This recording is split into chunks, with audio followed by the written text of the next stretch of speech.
Thank you. Good morning, everyone in the room, and good morning to folks online. I'm excited today to talk to you about standardized approaches we use when determining the maximum daily dose, short the MDD. Over the next 20 minutes or so, I'll be covering background information, which includes the definition of MDD, its impact, and the challenges we encounter when we're trying to determine MDD.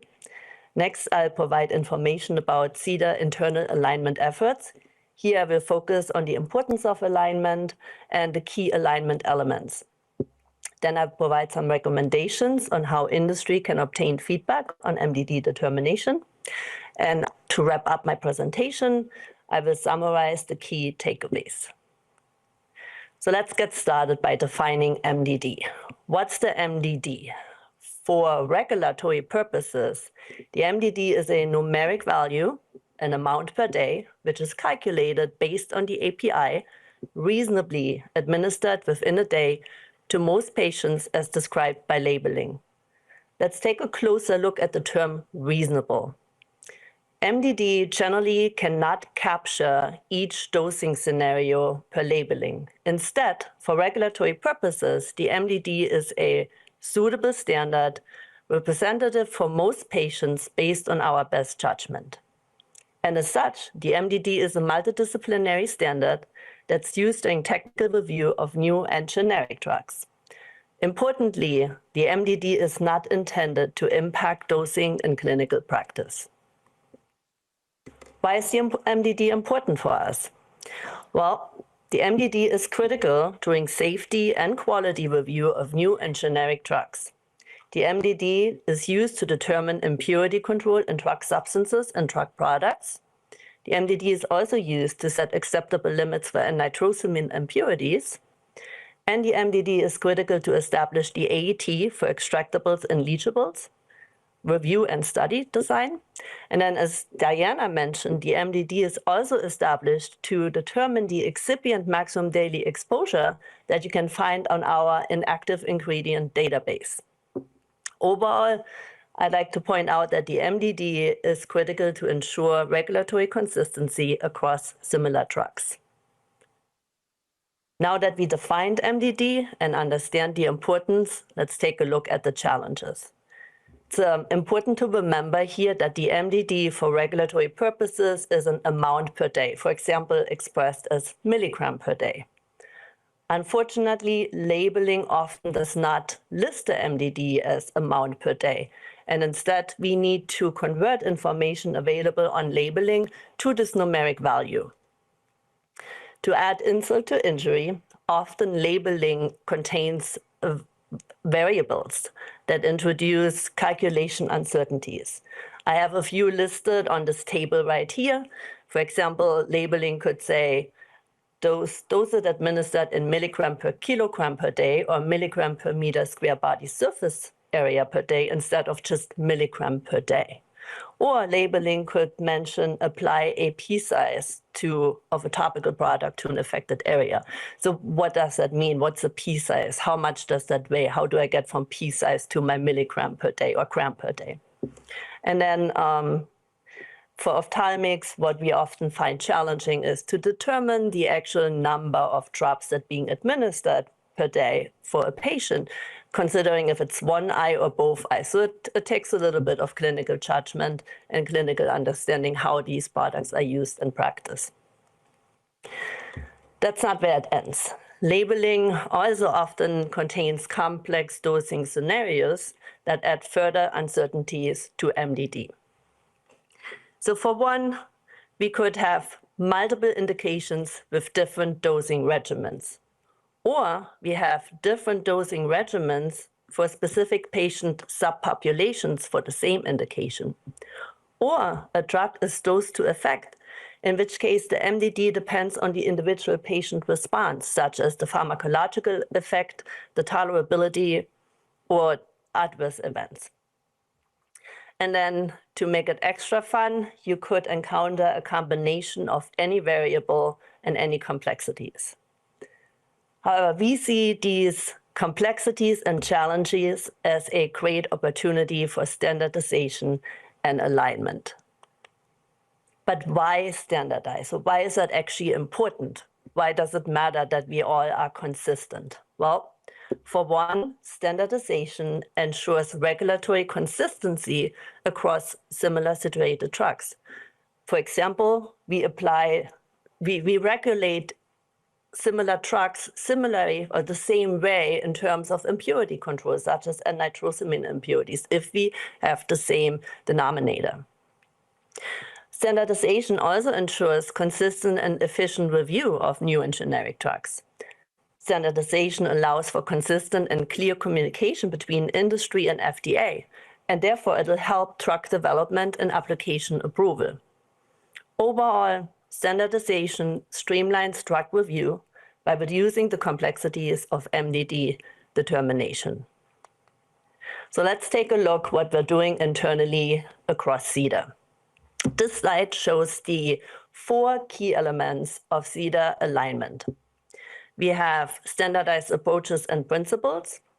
We're also working to implement a single MDD concept, and we're aiming to develop active knowledge management and quality control. In my next few slides, we're going to take a closer look at each of these elements. I want to start off with standardized approaches and principles. The goal here is to standardize and align on as many of these variables and complex dosing scenarios that I described earlier under challenges. We started off by standardizing clinical parameters. A few examples listed here are we consider 60 kilogram body weight and 1.62 meter square body surface area for adult patients if we need that variable to determine a numeric value for the MDD.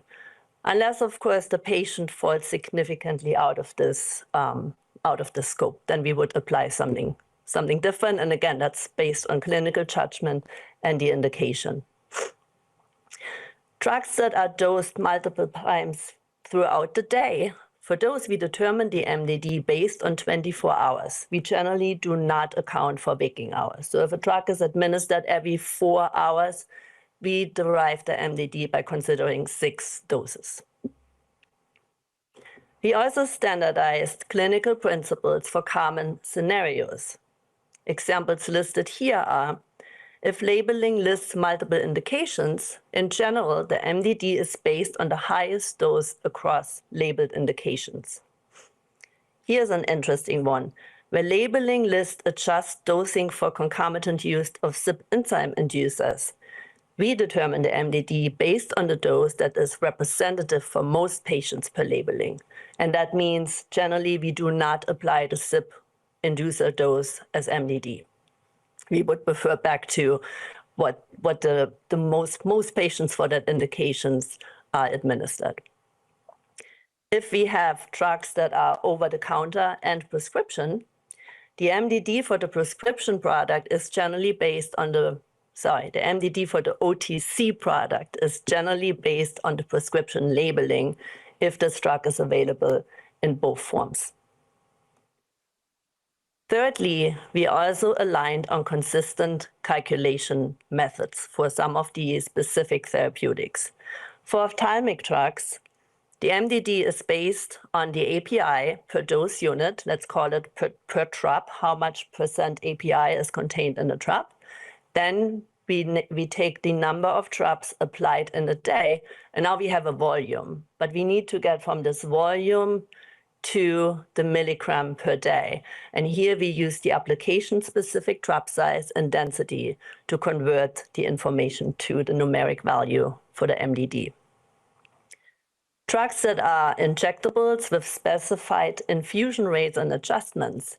Here we determine the MDD based on the sum of the maximum amount of the bolus dose and then the maximum amount of the maintenance dose using the specified duration for the maintenance dose. And lastly, for inhaled and injectable anesthetics, we determine the MDD based on the maximum infusion rate listed on the labeling, and we consider a 10-hour surgery for duration. That's the variable that's usually not given in labeling. Moving on to my second key element, the single MDD concept. Let me explain what that is. The goal here is to determine the MDD at the time of original NDA approval, and then to use that MDD throughout the drug's life cycle. That means any reference standard and any referencing generic will have the same MDD.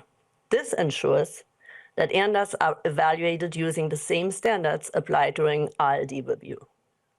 And to note, MDD updates for the ILD that might happen for an efficacy supplement or similar, they are then propagated to subsequent ANDAs. The third key element is knowledge management. Active knowledge management seeks to ensure that the same MDDs are applied consistently across therapeutic equivalents for therapeutic equivalents across disciplines and applications. We're aiming here to develop a process for reviewers to efficiently and reliably identify the MDD. And an added benefit here is that we can preserve our institutional knowledge. And then my last key element I want to touch on is quality control. Now think about it. We're expecting all disciplines to apply the same standardized approaches and common clinical scenarios, and we're expecting that the same MDD is applied throughout the life cycle. Therefore, we need quality control of MDDs that are documented and used subsequently during regulatory review.